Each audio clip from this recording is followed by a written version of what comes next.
بادشاہ علا الدین خلجی کی کہانی ایک دلچسپ اور تاریخی موضوع ہے۔ علا الدین خلجی دہلی سلطنت کے ایک طاقتور اور ماہر سلطان تھے جنہوں نے 1296 سے 1316 تک حکومت کی۔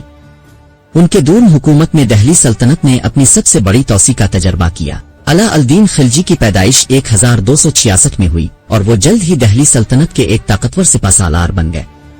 انہوں نے اپنے چچا اور سلطان جلال الدین خلجی کے خلاف بغاوت کی اور 1296 میں دہلی کے سلطان بن گئے۔ اپنے دور حکومت میں انہوں نے کئی فوجی مہمات چلائیں اور اپنی سلطنت کو جنوبی ہند تک وسعت دی۔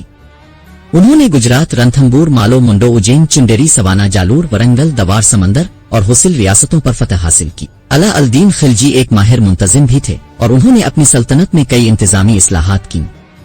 انہوں نے ایک نئی ٹیکس نظام کی شروعات کی اور سلطنت میں سڑکوں اور بازاروں کی تعمیر کی۔ علا الدین خلجی کا انتقال 1316 میں ہوا اور ان کے بعد ان کے بیٹے قطب الدین مبارک شاہ نے دہلی سلطنت پر حکومت کی۔ یہ بھی کہا جاتا ہے کہ علا الدین خلجی نے رانی پدمنی کو حاصل کرنے کے لیے چتور گڑھ پر حملہ کیا تھا، لیکن یہ کہانی متنازع ہے اور کچھ مورخین اسے ایک داستان مشہور لوک کہانی مانتے ہیں۔ علا الدین خلجی کے انتقال کے بعد ان کا بیٹا قطب الدین مبارک شاہ 1316 میں دہلی سلطنت کا حکمران بنا، تاہم وہ ایک کمزور اور غیر مستحکم حکمران ثابت ہوا۔ اس کے دور حکومت میں سلطنت اندرونی خلفشار اور سازشوں کا شکار ہو گئی۔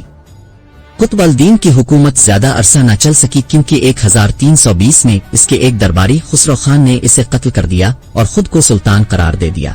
خسرو خان کا اقتدار بھی مختصر ثابت ہوا کیونکہ دہلی کے ترک عمرہ نے اس کے خلاف بغاوت کر دی۔ جلد ہی غیاث الدین تغلق نے خسرو خان کو شکست دے کر دہلی سلطنت پر تغلق خاندان کی بنیاد رکھی۔ یوں خلجی خاندان کا دور ختم ہو گیا اور دہلی سلطنت میں ایک نیا باب شروع ہوا۔ اگرچہ خلجی سلطنت کا اختتام ہو گیا لیکن علا الدین خلجی کی حکمرانی کو تاریخ میں ایک اہم دور کے طور پر دیکھا جاتا ہے۔ ان کی فوجی فتوحات، سخت حکومتی اصلاحات اور منڈی کے نظام میں متعارف کردہ تبدیلیاں دہلی سلطنت کے مستقبل پر گہرا اثر ڈالیں۔ ان کی شخصیت کو ہمیشہ ایک متنازع حکمران کے طور پر دیکھا جاتا ہے۔ کچھ مورخین انہیں ایک ظالم بادشاہ سمجھتے ہیں جو سخت قوانین کے ذریعے حکومت کرتا تھا، جبکہ دوسرے انہیں ایک دور اندیش اور مضبوط حکمران قرار دیتے ہیں جنہوں نے سلطنت کو استحکام اور وسعت بخشی۔